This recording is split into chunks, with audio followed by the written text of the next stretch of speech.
everybody. Welcome back to the Profit Roadmap. As always, we're your hosts, Ryan and Bekah. This is the premier podcast created for field service pros to help you grow your business, stay on top of the latest trends, and help you provide even more value to the communities that you serve. Now, today, we're super excited to welcome back Libby Delucien. Libby is based out of Fort Myers, Florida. She's launched numerous successful businesses and is a leading coach, hiring expert, and so much more. So today, we're going to talk about leadership and technology. Libby, welcome back to the Profit Roadmap. How are you doing today? Hey, I'm great. I'm happy to be back. Absolutely. Actually, I think I did the first episode that you guys kicked off with. You did, and now we're on episode 30. Yeah. So we've been cranking them out, but we're always super glad to have you back. Every time you come on, you've got these awesome insights. So before we dive into that stuff, though, Libby, we have had you on the show before, but for any of those that are maybe just getting to know you, could you maybe share a little bit about your background?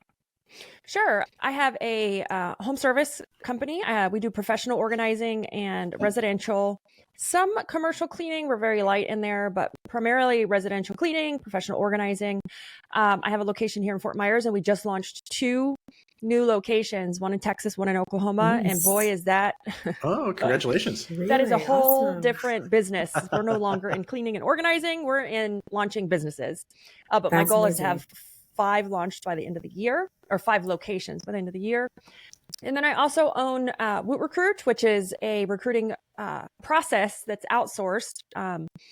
And I also own Service Cart, which is, it does online estimates for the residential cleaning space. So I got my hands really into that home service residential side. Yeah. Well, also, congratulations on the new launches. Thank you. That's super cool. Yeah, So it's it stands to reason that leadership is something that you're pretty good at, considering the launches that you're doing. Would it be fair to call you a serial business owner? Probably, yes. I'm not really a fan of the word serial entrepreneur because I think it's overused, but I like serial business owner. Sure. Okay. All right. Yeah. I'm glad that's a little more agreeable.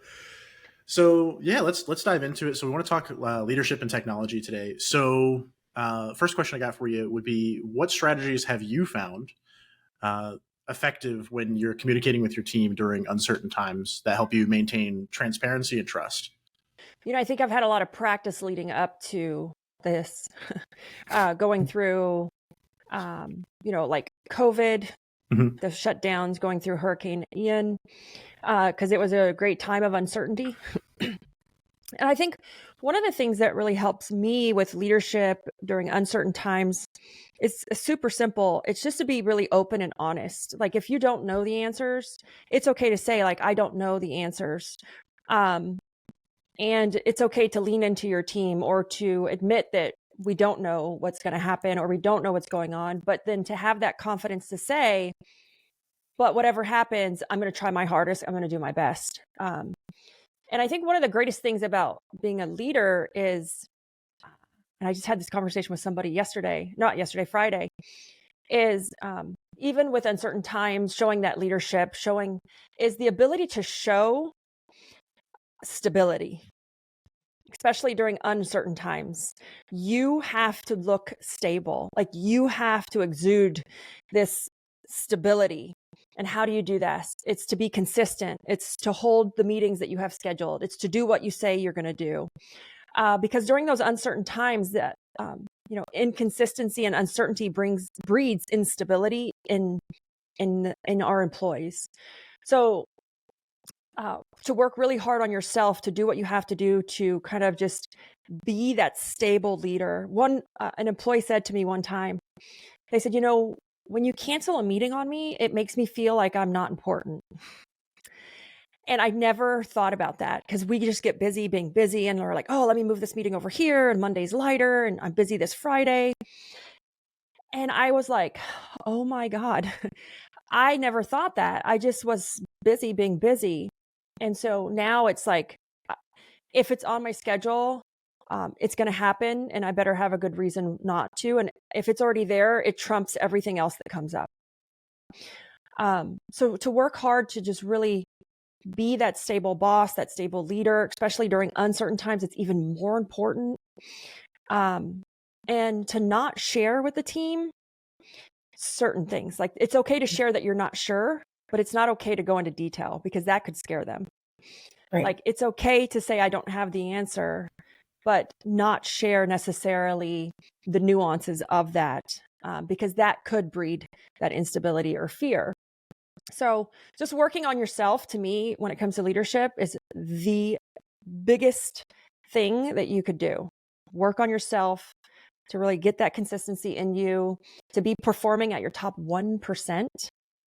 And if we just wake up every day and we're 1% better, it really, really helps that ability to handle the stress, to handle uncertain times, and to have those difficult conversations, because it gives you the confidence that you need to have them. Beautiful. So as a leader, during times of uncertainty, sticking on that theme, is there anything, so like internally, right? Like you might be panicking, or like, there might be some doubt or some uncertainties and stuff. Is there anything that you do that like helps to deal with that sort of thing? Because again, you want to present this really stable image for your people. Obviously you want to be stable too, but like that's really, really critical. So are there any strategies that you employ to like kind of help out with that stuff? Sure. Don't drink. I actually need, during Hurricane Ian and even during COVID, sometimes you want to turn to, oh my gosh, I need a drink. I'm stressed out. Mm-hmm. Okay. So don't do that. But no, I have a morning routine that I protect at all costs. So as entrepreneurs, we all operate on the spectrum. And what does that mean? That means we all have a touch of, if you name it, it could be ADD, ADHD, dyslexia. So we all operate on the spectrum. So if we can kind of understand ourselves and how we operate, we can set ourselves up for success. When we become that boss that nobody likes, even ourselves, we haven't controlled our environment enough to know like what sets us off and what doesn't. So if I don't know, and you guys have been to conferences, but for the entrepreneurs listening, have you ever been to a conference and the fluorescent lights kind of start to hurt your eyes, or it feels like they're jumping? That's just one of those things that kind of set us off. You start to get a headache. And so when you can learn to control your environment or the things that trigger you, you can really operate at a higher level. But what I learned for me was I needed to make sure I started my day well. So I don't even start working till about 10 o'clock. That doesn't mean I'm not doing things, right? So every morning I exercise. I have a morning date with my husband. I make time for either a little bit of yoga, manifesting, or meditation to help clear our mind, because our brains are just running at 100 miles an hour. And then I make a little time for learning. Like, am I going to read? Am I going to listen to an Audible? And then I review my numbers so I can have a sense of so I can get a pulse of where the companies are, how they're doing. So I just review my numbers. So that's like my morning routine. I have it set in my calendar. I have it set on my schedule. But if I do those things, I know that when I enter my foot in the door at 10, the virtual office, I'm good. I'm ready to go. I can handle anything and any problem. I skip those, and it's like not having your cup of coffee in the morning and you're kind of cranky. So I really make sure that I am self-aware and I know how I need to operate, what I need to do, and I protect that. It's on my calendar. Because if not, you're going to go in the day and there's always a problem. There is always going to be a problem. We cannot control it. And the second I realize I can't control it, I have to give up and focus on all I can control is how I handle it. So then that's when I start to really focus on protecting like that morning routine. I haven't nailed the evening routine yet.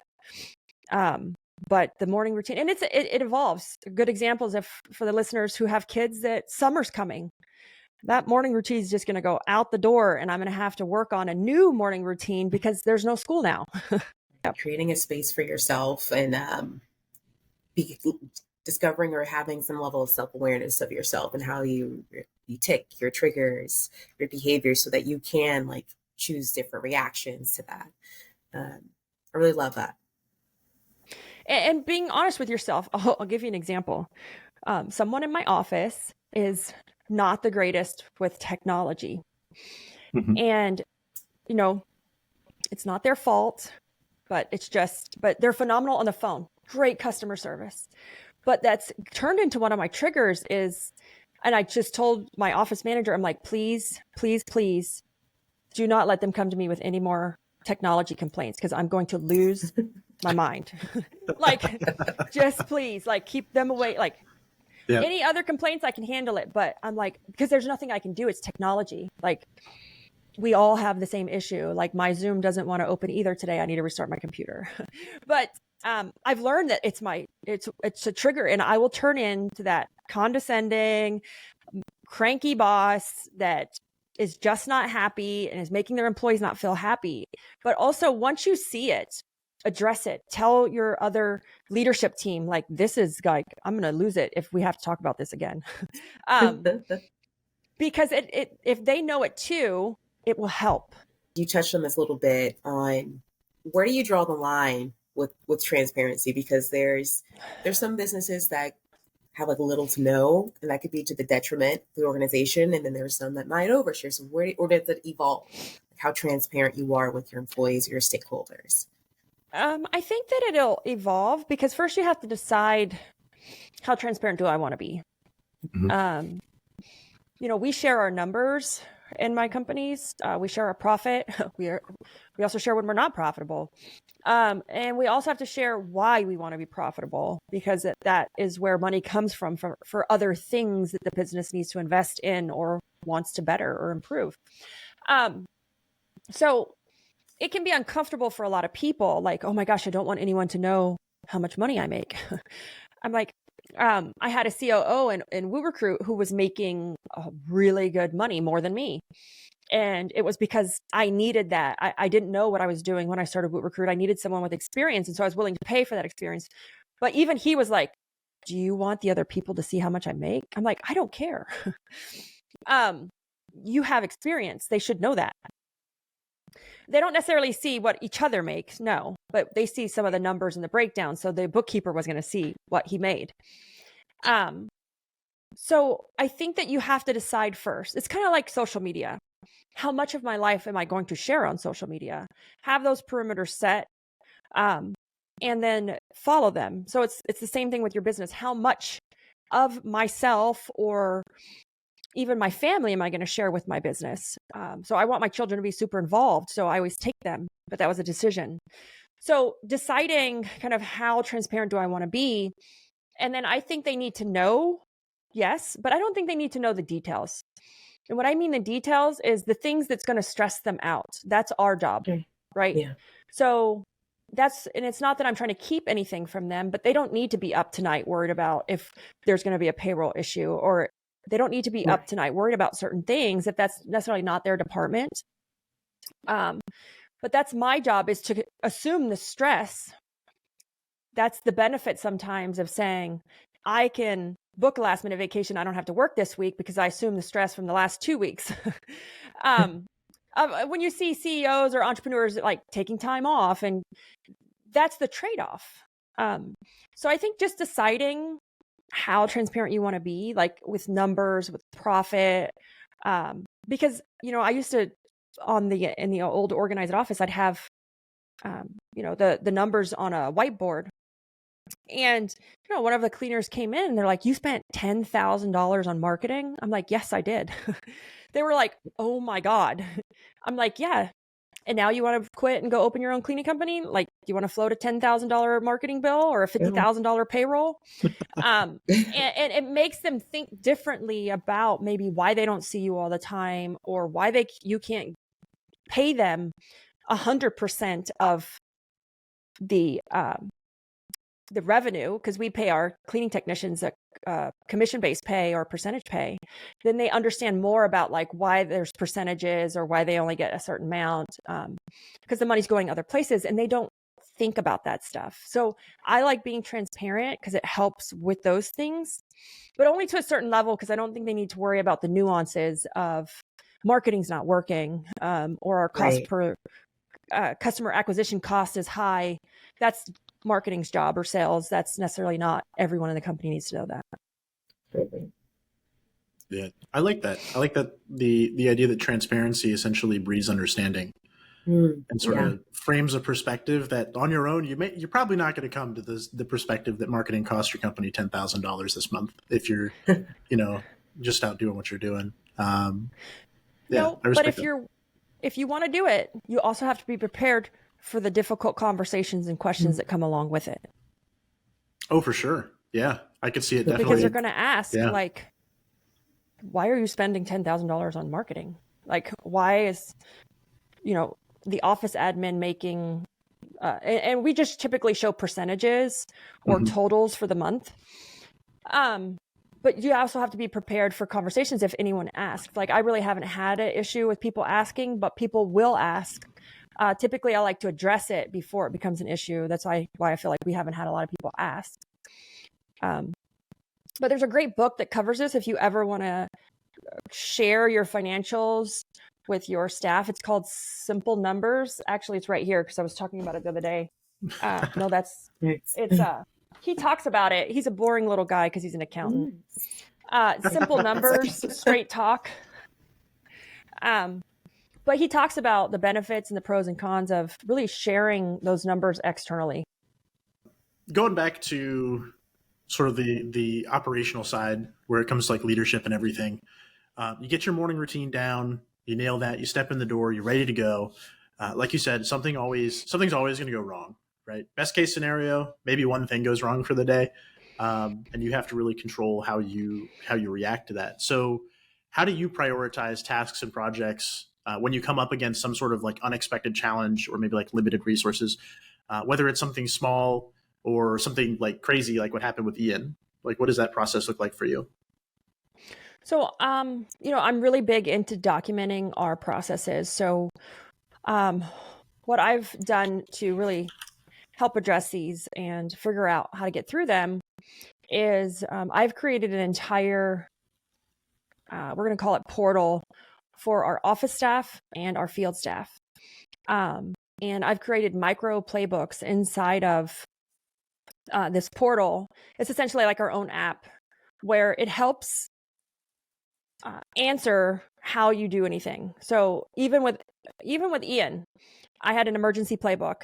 It walked my office through how to prepare, how to coach the cleaning staff, because the field staff starts to kind of get a little nervous and they want to stop working like 4 days before the hurricane even gets here, to coach them through it. So for me, it's documenting at a high level how to get through some of these scenarios so that you can empower your team to get through it without you. Because I will be honest, I don't do hardly anything in the day-to-day anymore. I do talk to customers. I reach out to see how things are going, but I'm not answering a phone or booking a call or doing an estimate, because I've really empowered the team. But by doing that, it's through documenting. And at first I used to make these elaborate, like 10, 30-page SOPs, playbooks, whatever you want to call them. Yeah. And I'm like, I'm not reading that. So I know they're not going to read it. So I've actually created this framework and I go around and teach it. And I'm actually writing a book and it talks about this framework. Oh, that's awesome. Yeah. And it's called micro playbooks. And so there are certain elements that the micro playbook needs to have for it to be a micro version. So it's like the TikTok of playbooks.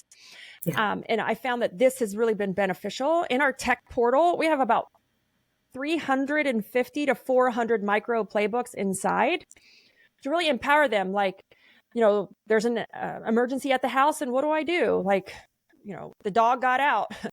What do I do?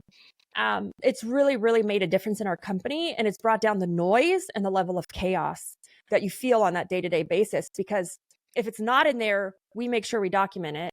But the majority of everything is in there. And that's why we're scaling to locations, because we found that it's so beneficial and useful. It's taken me years to document all this, but now that I have it, I'm like, now I can scale, not scale the chaos. Yeah. Thank you for sharing that, because documentation is so important. And I can't tell you how much, like I've started jobs and roles in the past where there's just like no documentation, no processes or procedures. So I'm always having to reach out. And it's a waste of time. So yeah, if I'm an employee and I'm coming in and there's like a process, there's a playbook, and I can like easily see step by step, it's very empowering. I like that it's as granular as like if the dog gets out, what to do. Yeah. Oh, yeah. Like, There you go. I feel like in a situation like that, a lot of different people are going to handle that situation very differently. But if you tell me how I'm supposed to handle it, then it's like, okay, well, Right. yeah. Or, I mean, we even have, I'm driving to the house and ...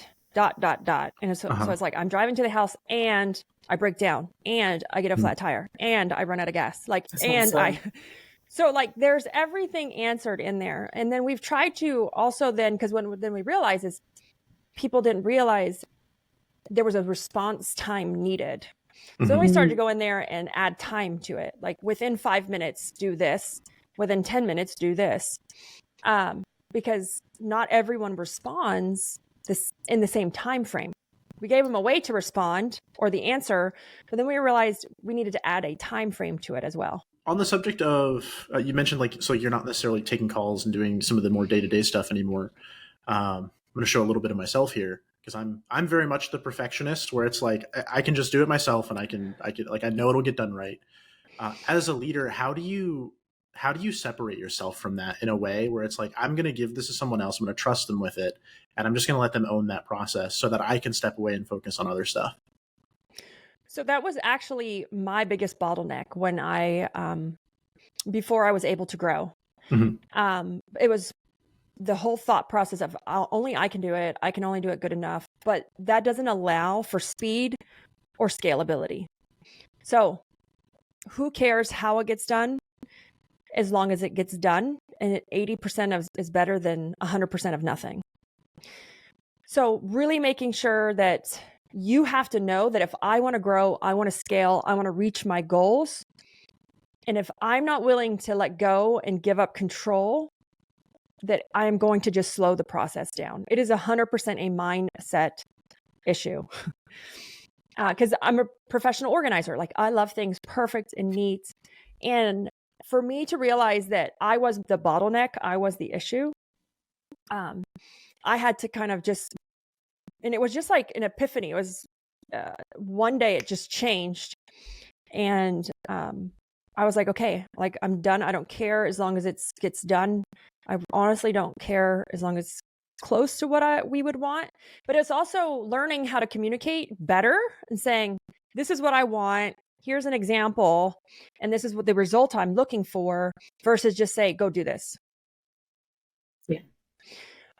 You have to get better at communicating about what it is you want and why do you want it so that it does get closer to what you're looking for or closer to what it would be if you did it versus just dumping something off without any direction. And that's what I was doing. I was just dumping stuff off without any direction, expecting them to think like me and act like me. In reality, they're not. But now that I've learned to communicate, and I think that honestly, owning Woo Recruit has really helped me with this because remote is hard. You guys all work in a remote setting. Yeah. You have to have another level of communication and clarity in a remote office than you did when you worked in an office. You had water cooler talk. You could hear somebody on the phone and you could yell at them across the room. That really helped me with another level of communicating and clarity that I needed to let go.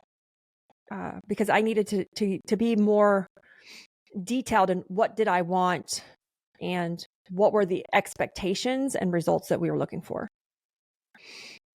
I like that. So like be crystal clear and get out of your own way. I guess there are some ways to talk about that. And you can't scale. One person can't scale. Like Michael Jordan was the best basketball player in the world, but he knew he couldn't win by himself. Because he tried. And then he learned that he had to build a team, he had to build a team around his weaknesses. And so that's what he did. He built the best team in the world around his weaknesses. And then he became known as one of the best basketball players because he knew how to build a team.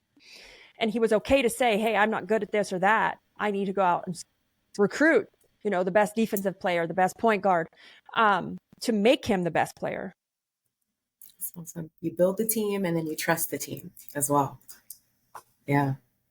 Yeah, that kind of goes back to a thought that I had when you were talking about like the technological like trigger for you.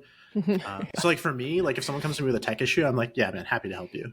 Like that's very much like I'm very comfortable with that sort of thing. So it's like if you can build the team, like maybe if you and I were on a team, like just go to Ryan with your tech issues, please.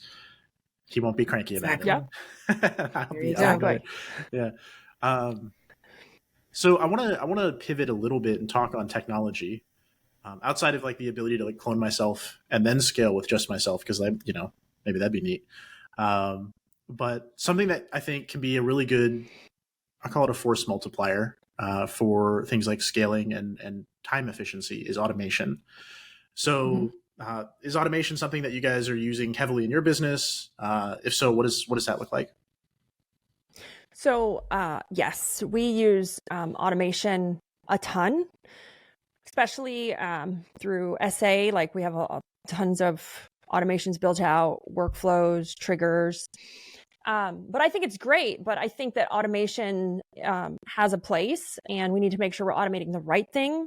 Mm-hmm. And how are we using those automations? So an example is, I don't necessarily automate the communication to the customer because sometimes that can take out that personal feeling. And we know when it's automated versus I automate the automations to my customer success manager to remind her to reach out to the customer. So we've built a whole program inside where after like the second recurring, the fifth recurring, the eighth recurring service, she's getting an automation that tells her, give them a call, send them a text message, send them an email, write them a letter with a little script. So, because we could automate that, but then a customer would know if it's triggered by an automation, because it's going to be the same thing over and over and over. Mm-hmm. So what we did was we created a whole series over a year for a recurring customer. So whether you're in lawn care or house cleaning, you can do this, and it automates it, but to my CSM. So she gets the trigger, it creates the ticket and tells her what to do. So there's no dropped balls. There's no missing it. So I love automations. I think they're great. I think you can use them for customer engagement to a certain point, but then you can also use them for your office. I'm huge in using them for the office, for the to-dos, because the to-dos are the same. That way we don't forget anything. And it helps kind of create that workflow that they need and that consistency. Yeah, I love that. I think that's really good because my brain would go, oh, like automate the message to the customer and like we don't have to think about that anymore. But when you do that, you absolutely lose that human touch. And I feel like when you're engaging with a business, that's what everybody wants, right? Like I don't want to talk to a robot when I call Progressive to change my insurance over. Or your bank, right? Or my bank. Gosh, I don't want to talk about they've the bank. overused it. Like seriously. Like, oh. And that's why we all hate calling our banks now. Yeah. Yeah. It's all like speak to a representative. I'll like say it 50 times. Speak to representative. Yeah. So I think it definitely has its place to create efficiency and workflow and to cut cost. But we have to find the balance. Absolutely. Do you have any other examples of kind of finding that balance in your business? Yeah. So we have created all kinds of automation. So if a customer needs to do anything, they want to reschedule. They want to tip their cleaner. We've created automation and workflows where it's not triggering a customer, it's actually triggering our office. The customer wants to reschedule, it creates a ticket, then it notifies the customer. So, and then we actually have to do the reschedule manually. But we've created these workflows again, where it's just providing more consistency in the office and for the office. Versus it just being front facing to a customer. Because I think I was listening to a Gary Vee podcast, and he was like, automations were great when they first came out, but now everyone can use them. So how are you using them differently so that the customer doesn't know they're just a sequence in the automation? So that's where we got into really using the automations more on the office side to help trigger the office to not forget to do things like follow up with a customer. So we still have a ton of automations built out for like leads and the sequence for leads, giving those drips. We still have like email automations for like Mother's Day coming around the corner. But those really high touch ones, especially if they're current customers, because we should be focusing on churn right now or customer attrition. Mhm. We don't necessarily maybe want to pawn those off to an automation right now, but let's set up the automation to trigger our office. And the reason I'm talking about customer acquisition being so important, or customer retention, is because the COVID money has run out. Leads are not as easy to get. So we need to work even harder to keep our current customers. I like that you sort of like, so you have the automations built out, but it always filters through the office. So you can't lose the human touch, because humans are still very, very much a part of that. Yes. Are there any employees that will say, well, but Libby, it'd be so much easier if we could just automate this process? Do you ever have to like say, hey, this is why the human touch is so important to this business and to our success? Yes. I actually had to have that conversation a couple weeks ago, about a month ago, because with the benefit of the tickets, you can see how long the ticket was open for and how fast was it closed. If it's open and closed in the same second, they didn't do it.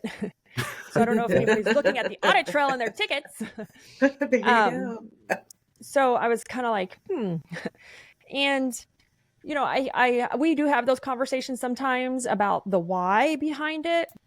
And then I know that I just didn't do a good job at the beginning of explaining the why, because of the touch points that we need. But then we also have the other side where we have some of our staff come to us and say, hey, like, I feel like this could be automated because it would make things easier. Or can you set me up an automation so I don't forget to do X, Y, and Z? So they're going both ways, the conversations. So that brings up an interesting point. Whether it's from the automations or just in general, when it comes to training your team on technology, say we have a new hire and we're teaching them how your business implements technology to help itself out.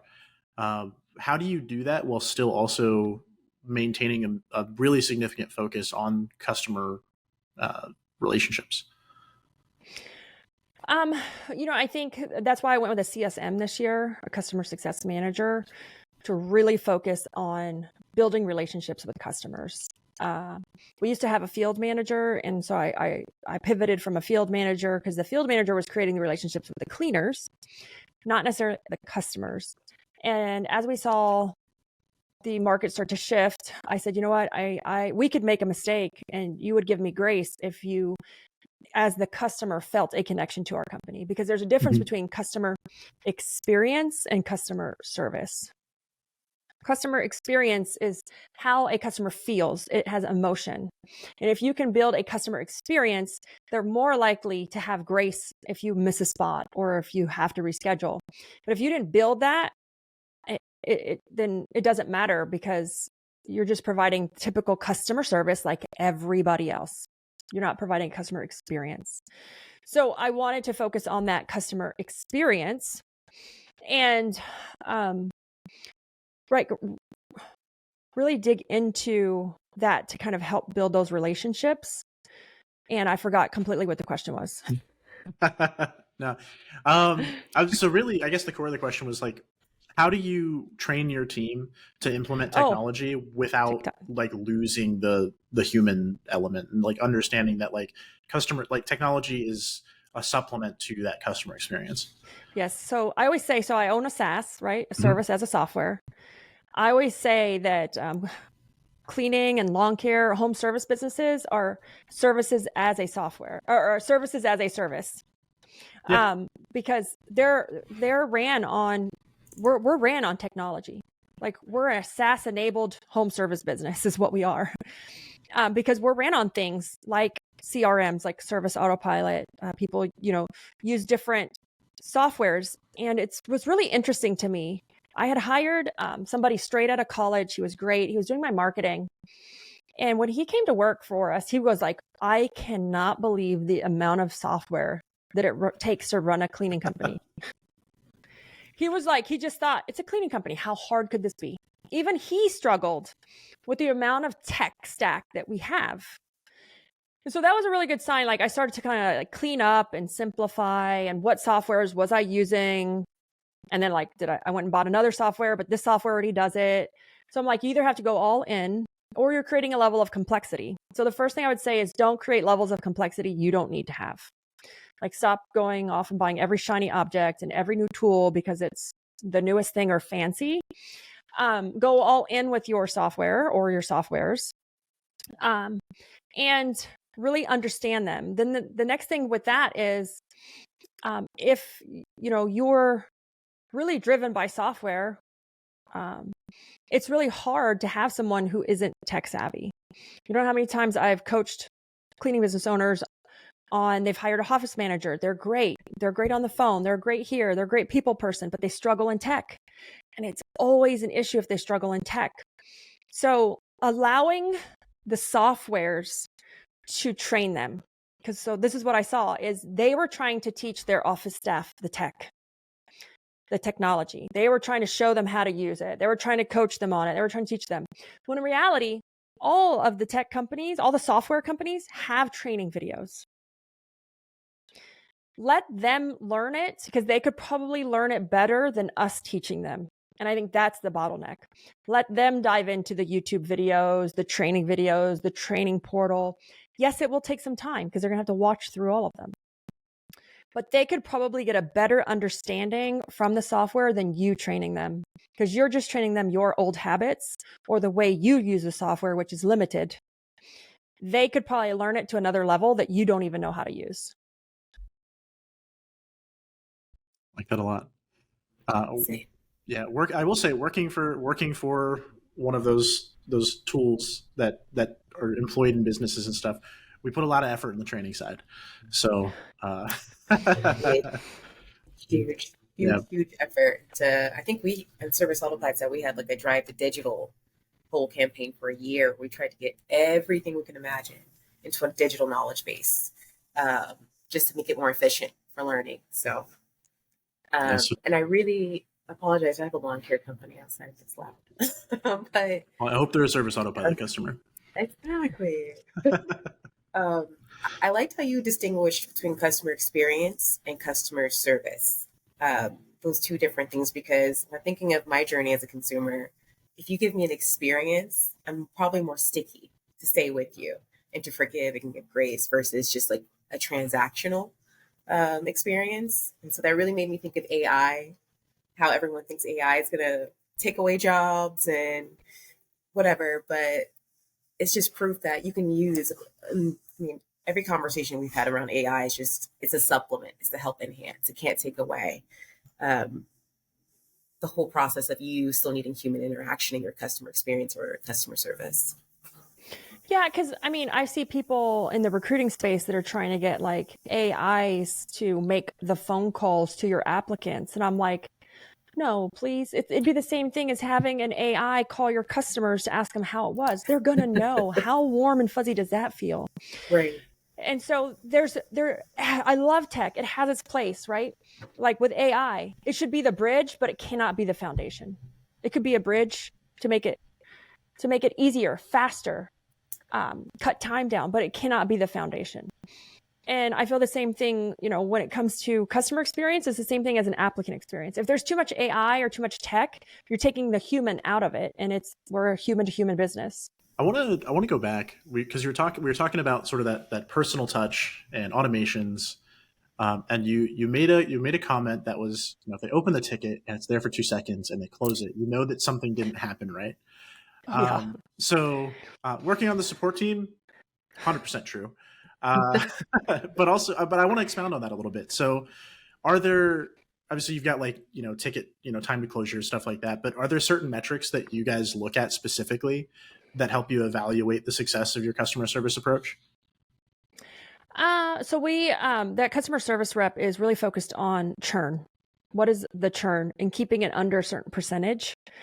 But you also have to arm your customer service rep with tools to help in the fight against churn.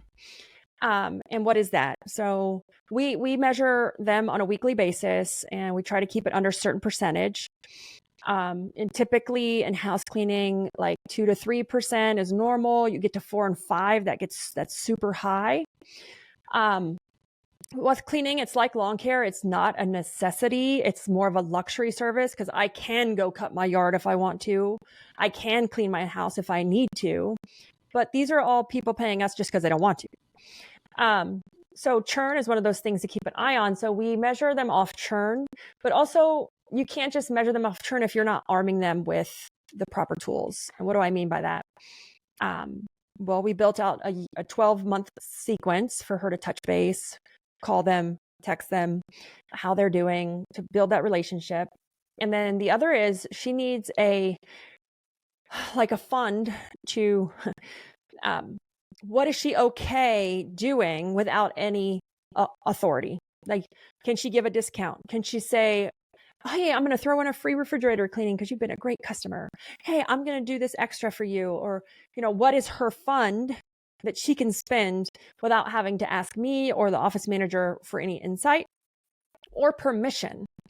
So having that fund. Also, what can she authorize for discounts? If someone wants to cancel, how many times have we tried to cancel a software and they're like, oh, but are you sure you want to go? What if I give you 3 months at a discount, like at 30% off? Like, are you sure you want to go? And we don't seem to do that in residential or home service industry. And so we don't have churn funnels in home service. You guys know what a churn funnel is. You work for a software. So churn funnels don't exist in like home service companies. Mm-hmm. But so what we did is we gave her the authority to really act as the churn funnel. To say, if someone's canceling, offer them 20% off for the next 3 months, put it in there, and it automatically goes back to the regular price. We don't ask. We don't say, hey, by the way. So acting more like a software when it comes to measuring that churn for our customer success rep has really helped us. And I've learned all that having 2 softwares now. And so when something happens, I kept saying, we're not okay with that. We're going to fight for the customer. Like, we're going to fight to keep the customer. So she's armed with her stuff now, and she can fight to keep the customer. That's her job. And also then arming her with the tools to be able to capture what would you pay, so she can capture that. What would create more value? Because softwares, again, we do that. Like, what would you pay? Or what value could we add to increase the value of the service? So she's documenting those things so we can kind of get a gist on are these some things that we could change, implement, pivot? And we got some great insight. People didn't like that we were making it difficult to reschedule. So that was some great insight. And that was probably the number one thing. And we didn't really realize we were making it difficult, but she was asking in her calls, how can we provide more value? What can we do better? But we're measuring her off churn, and she has a budget that she has to stay in, monthly budget to keep customers. I love that. Mm-hmm. I love that. So I've heard, because how much am I going to spend to get a new customer, mm-hmm. right? Customer acquisition cost versus keeping a customer cost. It's probably a lot lower to keep them. I'm guessing. A lot lower to keep them. So it's interesting you bring that up, because I'd heard a similar strategy from another business owner recently, where it's hey, I'm going to just give you, how much am I willing to just let you spend to make the problem go away without you having to come to me, without you having to talk to me? I think that's a really interesting point. A question I've got for you, and maybe this just comes with some industry knowledge. We deal with a broad range, so it's sometimes it feels hard for me to know all of the things about all of them. So you said 4 or 5% churn was pretty high. Mm-hmm. Is there anywhere someone can go to get a benchmark? I get this might be a little more specific for cleaning business on what's high for the industry. What numbers should they be expecting, and how can they learn what numbers to expect? Or is it just measure yourself and then do better? So I think, first of all, no matter what industry you're in, don't count your churn as in we lost 3 customers today, or this week or this month. You should look at it as a percentage. Because as you grow, you're going to lose more customers. And then you're going to be oh my God, something's wrong. We've lost 10 customers. Well, not if you have 500 customers. Right. 10 isn't a lot, but 10's a lot if I have 100 customers. So always measuring your churn against your in a percentage and not necessarily a number. And, as far as industry-wide goes, so there are industry coaches that always recommend it or give insight. So with cleaning, again, it's 2 to 3%. 2 is great. 3 is okay. 4 and 5, you're something's broken. We're bleeding, because you have to be taking more in to even keep up with the net, like to have a net positive. So, and then, it depends on your size. Some of the larger companies experience a higher churn, especially in residential cleaning. When they're around that $3 million mark, the churn gets higher because you're managing more people. It's your quality now becomes an issue because you're scaling the quality. So, it depends on the size, and I don't honestly know the churn for lawn care or other industries. But things like HVAC and plumbing wouldn't necessarily have a churn because they're not recurring. So we're more on like the house cleaning, lawn care and pool service, anything that's that recurring service. And again, we're considered a luxury service, whether we believe it or not, because we're not a necessity per se. It's just people don't want to do it, which is great. But just remember, when I say those churn numbers, those are monthly churn numbers. So when you times that times 12, you're churning out almost all of your customers a year. if your churn gets up to like 5%.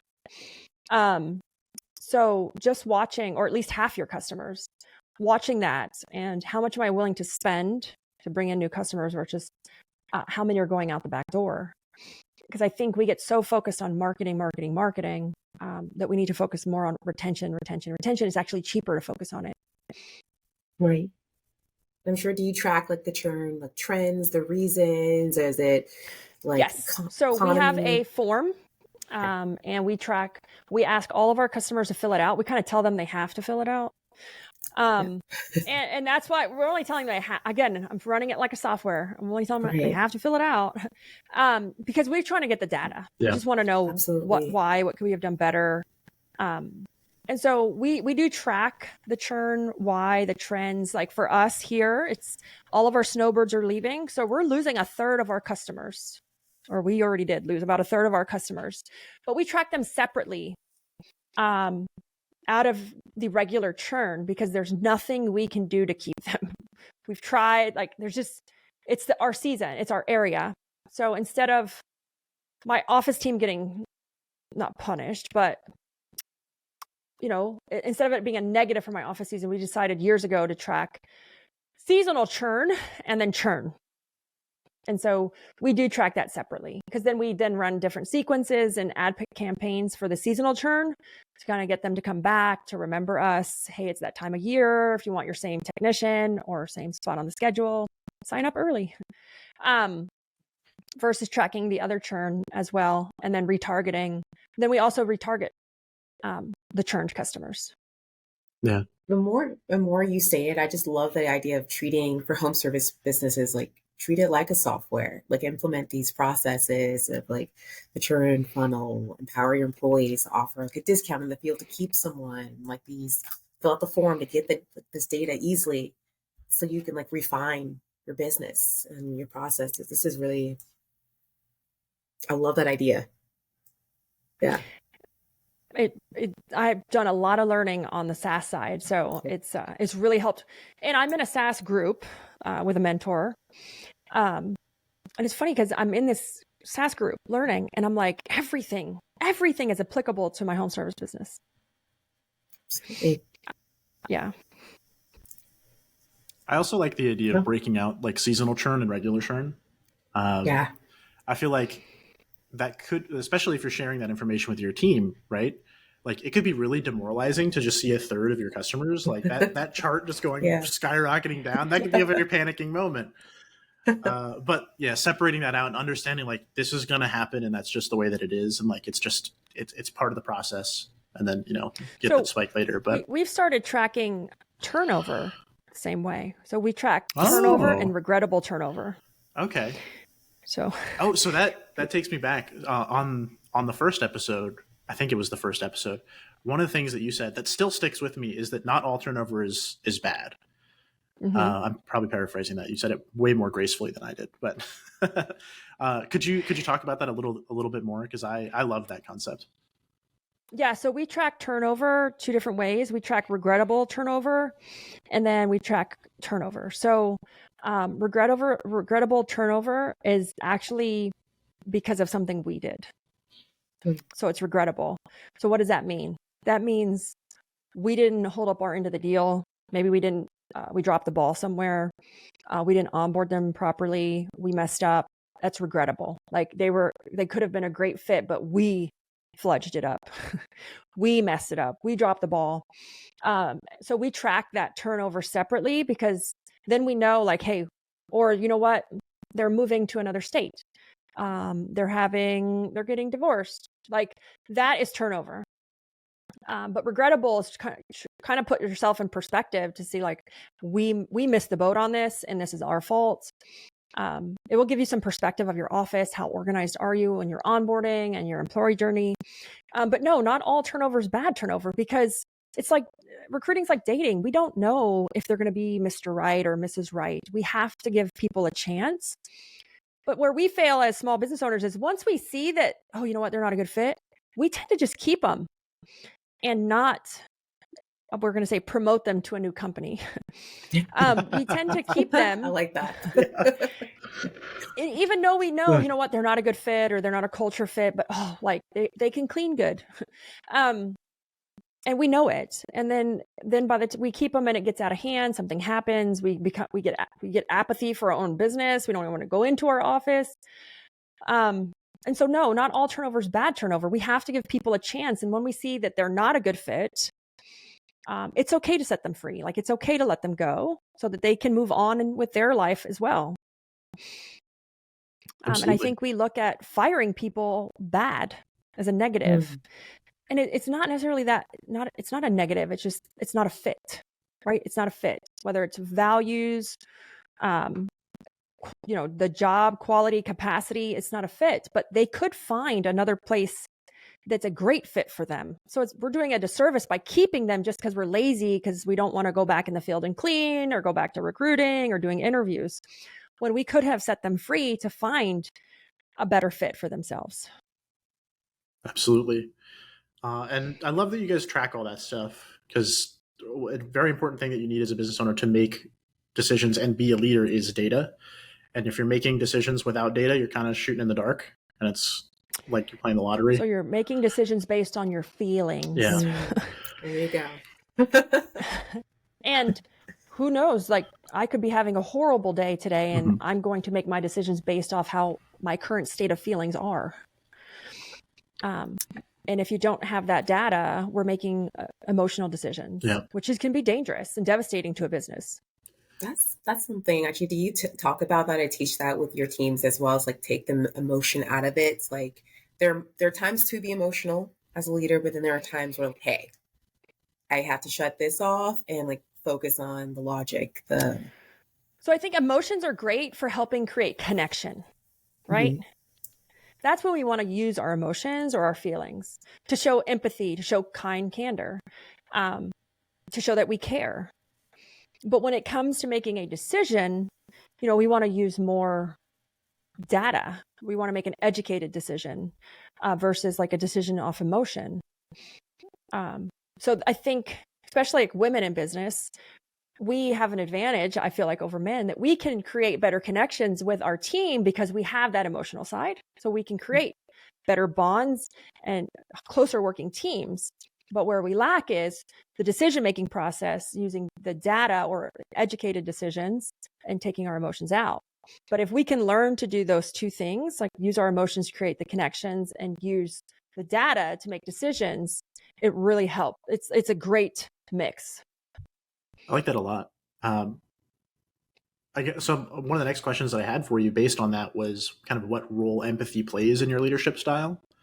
I think you just answered it though. So I think that's super cool. So I try to be a very empathetic leader. Something happens, I'm so sorry. I understand, someone, say, is going through a custody battle with their ex-partner.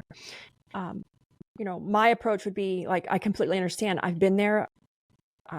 There's nothing I can say that's going to make it any easier, but here's what I did. Right. I'm empathetic. I am real. I am touchable. I am accessible to everybody. So empathy plays a great role, because empathy isn't saying, you can walk all over me. Empathy is just simply stating, I hear you and I understand how you feel. But a lot of, especially female business owners, are scared to show empathy because they think it's a weakness. But it's not a weakness. It's simply just saying, I hear you and I understand how you feel. That's it. I know that's something you're also passionate about, like female entrepreneurship.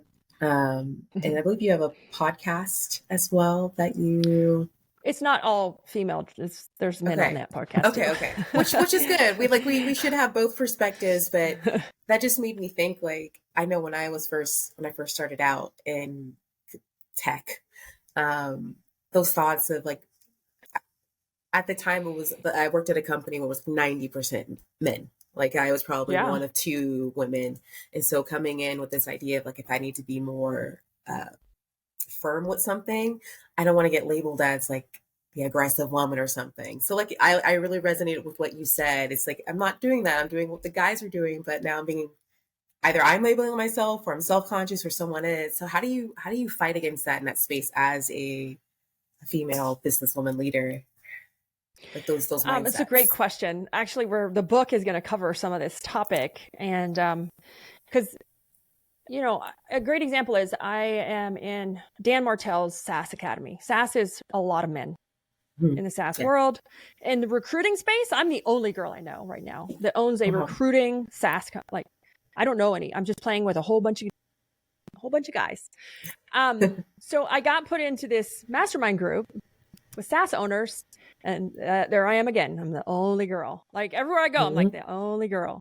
I joined Jonathan Potashnik's The Elite Group. I was like the only girl owner. There were women in there because I had some great friends in there, but they were in there with their spouses. So they had that partner with them. But I'm the only girl again, all by myself. So, it's a balance of, you don't want to come off as, that not so nice boss, you don't want to come off as a Karen either. Sorry if anyone's name's Karen. So to me, it's what we just talked about. It's having that balance between using my emotional side for what it's good for, right? What is it good for? It's creating connections, relationships, and showing empathy with our employees. And then using the other side, which is have data, make sure I know that I'm making the right decision. So I have a decision-making like framework that I run through to make sure I'm not making emotional decisions or decisions that are in my best interest. You would be surprised how many business owners make a decision because it conveniences them. And it's not in the best interest of the company.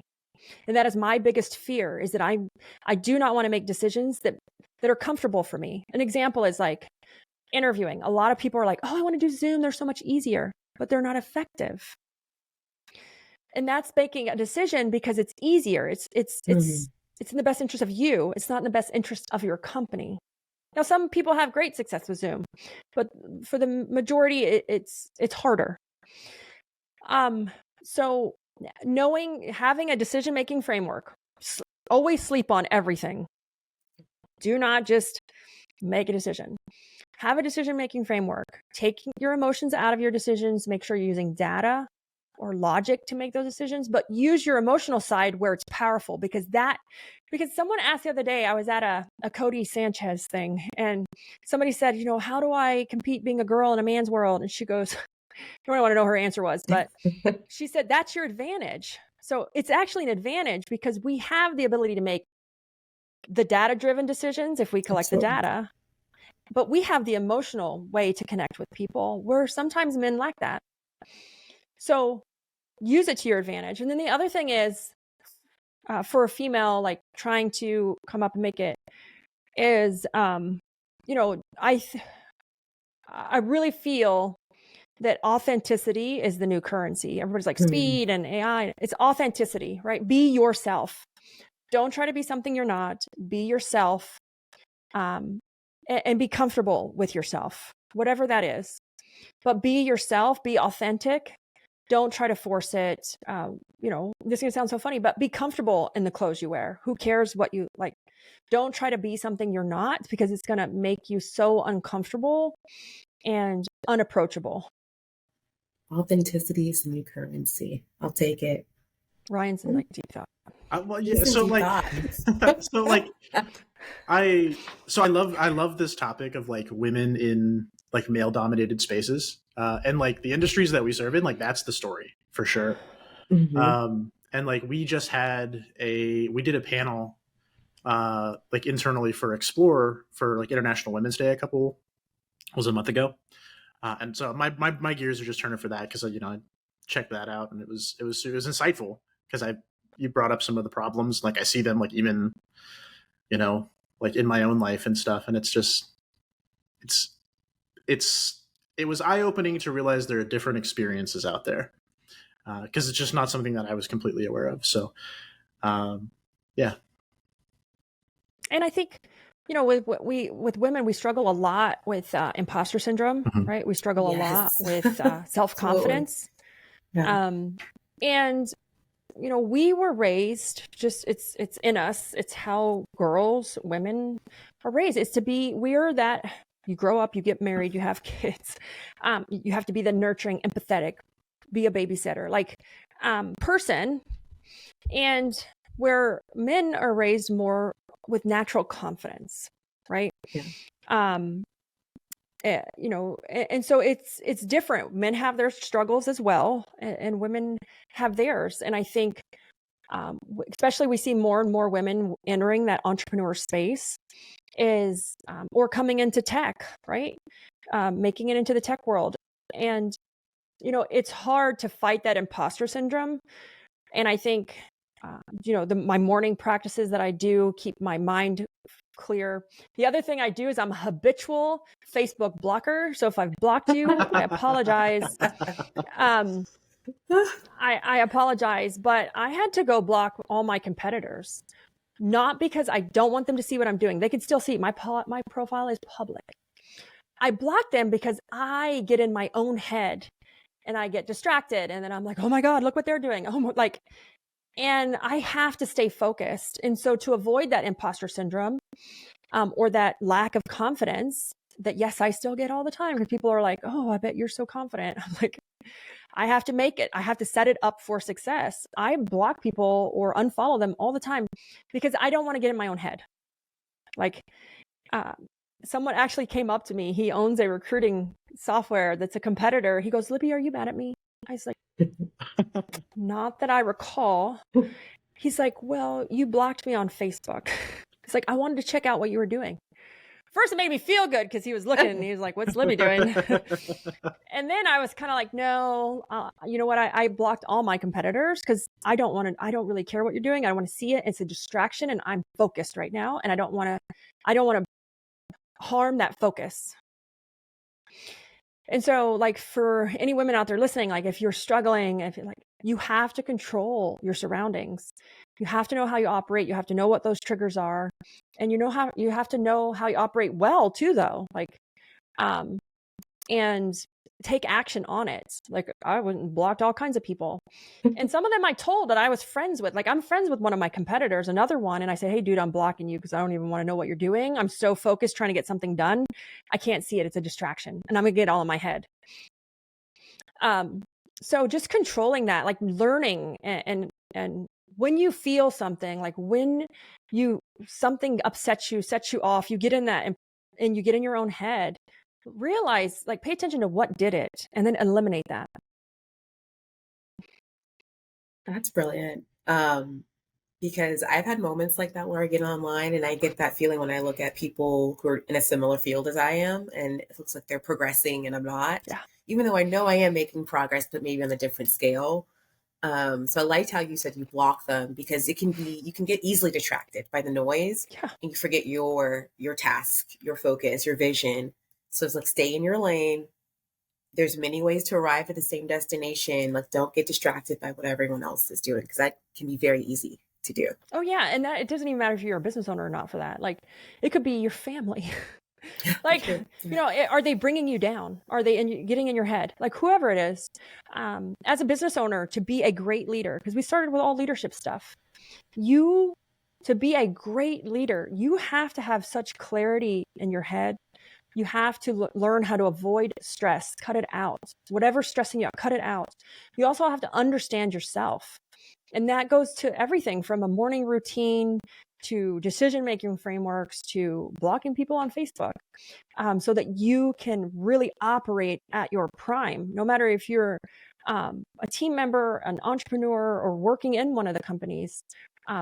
These are little tiny things that I've had to learn over the years. And I probably paid a lot of money in coaching to really learn how to do these things. And I'm making them sound easier than they are, but you can always start somewhere. Beautiful. Awesome. Because you're talking a lot about like being very purposeful about what you allow in your space and intentional. Can you speak on briefly like the power of saying no? Because I had to learn personally. I was always a yes, yes, yes. Let me like jump on your project, do your thing. But I was saying yes to everyone to my own detriment. I didn't have time for my own things. So do you have a journey like that, or just experience of learning like it's okay to say no? You have to let people down. Yeah. I mean, as a mom, my son played travel ball, like my daughter's in Girl Scouts or got a business. People reach out all the time for help, like from me for either like their home service business or recruiting tips. And it's not that you want to be mean, but like every time I say yes to something, I'm saying no to something else. Yeah. So I had to remember that. And I was that yes person. I used to be in B&I groups. Like I would say yes to every event. I would say yes to every position. B&I is a networking group for business owners. And, I would do everything. And I was always yes, yes, yes. And eventually, like I actually had to read the book. It was a spinoff from Marie Kondo's book, like The Magical Art of Tidying, but it was the magical art of not giving a F. Oh yeah. Yep. Yeah. I've seen that one around. That helped me really get through that. And finally, the other thing I do is I work on a framework called the Perfect Week. And I taught it a little course, and I have a Facebook group called Service Success where I teach like processes and frameworks, and because that's my jam. I taught it in there. And it's one of those things where if you organize your day, your perfect week, like this is how my perfect week would look, you have your week decided. You can't say yes to random stuff anymore. Yeah. Because you've structured your week. And so it so helped me. And then there's no bleed time. There's not like, oh, can you spend an extra 15 minutes? Oh, I'm so sorry. Like I have something coming next. Like it eliminates bleed time. It eliminates saying yes to everything, because I am a kind person. I want to help everybody to the detriment of my own self and well-being. And so for me to not feel guilty to say no to things, I actually had to have something else planned. Like I had to have something on my calendar. So that's where I started practicing the perfect week to set those up, so that it wasn't just saying no and I felt kind of snarky. It was like, no, I actually have to record a podcast today, or I'm doing XYZ. So really diving into that perfect week framework. And no, it's not, I don't do it perfect every week, but it helps that if I fall off the wagon or I want to take a vacation, I come back, I know exactly what I'm supposed to be doing and where I'm at. And they're just blocks of time I would be working on particular things in the business. And my exercise is in there. Brunch on Sunday mornings is in there. And that has really helped me learn to say no, and control my time better. But I was guilty of the yes to everything. Parent PTA, driving everybody's kid to practice, picking them up, dropping them off. And now I know that if I want to stay focused, if I want to reach my goals, I have to stay focused. And here's the other thing I realized, and I just realized this just kind of recently, probably in the last 4 months. And this was a hard pill for me to swallow, is I was saying yes to everybody. I was helping other entrepreneurs. I was helping friends. I was helping other parents. But you know who I wasn't saying yes to? I wasn't saying no because they weren't asking. I wasn't saying yes to my own employees. So if I'm over here doing all this stuff on the side and helping and answering questions and driving kids to practice, and I have this great group of people, if they're in the software side, if they're in the organized side, that they're not asking me for anything, but they could use so much more help and mentoring and my time. And I wasn't saying yes to them. So I kind of dedicated that I was going to slow down and stop saying yes to everything out there, and just give myself to my staff if they need anything. So like now we do soft skills training, and we do this training, and we do that training, and we close for a half a day so we can do something. And I thought, you know what, that's not fair. I'm out here helping and doing all kinds of stuff, but I'm not helping them. And so I kind of had that wake up moment where I was like, Libby, you need to slow down and focus on your own team. Reinvesting back into home base. I don't know. I think we're almost at the end here, right? Yeah, we're coming up on time. Okay. But I mean, you're having a great conversation, so I just wanted to shut up and awesome. let you guys go, because I think I really love it. it's super important stuff. So absolutely. No, I'm also passionate about women in tech and business and entrepreneur, and a lot of the things you talk about, even in the last podcast, your first one with us, it really, really resonates from that perspective, because I really understand it. So awesome. Yeah. So I'm working with a writer now to write a book, and it first started as a recruiting book, and then we're like, yeah, it has evolved into, because he's like, what do you contribute to a lot of your success? What you're like, he's like, because you're slaying everything from work to family to your kids. And I said, I contribute it to, it's going to sound so funny, is the ability to really document things and empower my team. But it comes back to the micro playbooks, documenting them, giving them access, empowering them to do it. But then I also contribute it to using my girls' side as a power and learning that where that boat is short, how do I also be able to hold my own in a room full of men, which is more that logical, data-driven side. And then how do I carry myself with that confidence to always be in a group with men, and trying to compete with them, because I'm going to take them all down. More power to you, Libby. So this book is a mix of all of that. It's about, I actually want to know what made you want to write the book, but it's a mix with the micro playbook and also just personal stories as well. Yep. It's the reason it goes back to playbooks, because I contribute that to my success and the ability to scale and have freedom of time and purpose. So it's a mix of a lot of that. It will be, entrepreneur women focused. We did make that decision here recently. What made me want to write a book? It's in my 3-year vision. So is to write a book. And I also, I want to help other women really know that there's another side to life, whether you're an employee, you're an entrepreneur, you're a 1099, you're a subcontractor, no matter what it is. So my want was, I have been through some not great stuff. Like, everybody sees me and thinks, oh, she's got it all together. She knows what she's doing. She's confident. And that is far from the truth. Like, I come from an abusive past marriage where he was physically abusive, mentally abusive. And so when I say I have to work on myself every morning, I have to work on myself every morning. And he was a substance abuse problem. So dealing with all that, from that to being kicked out, being divorced, and taking everything and starting from literally zero.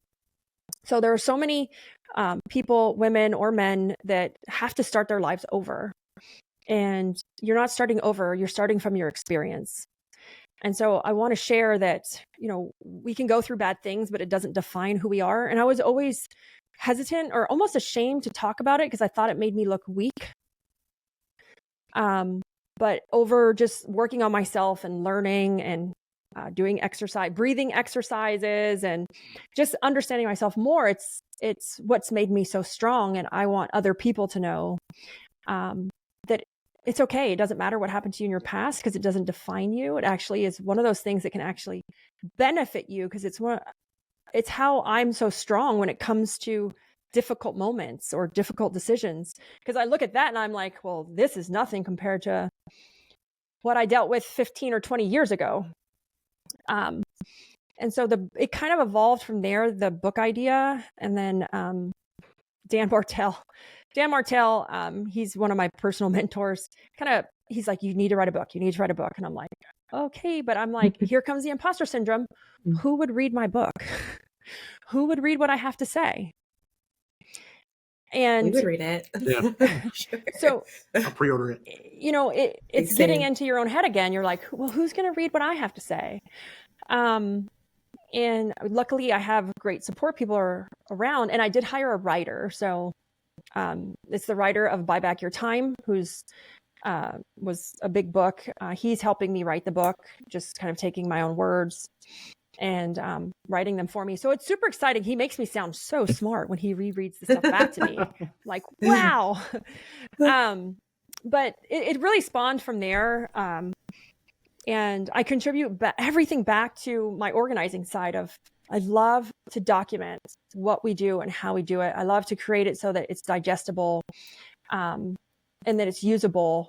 And so we're going to just kind of talk about how simple little frameworks can help us really scale our businesses to another levels, but also how do you do this as a woman entering in the field to do it with confidence. And so it's not going to be like a girly kind of side of a book.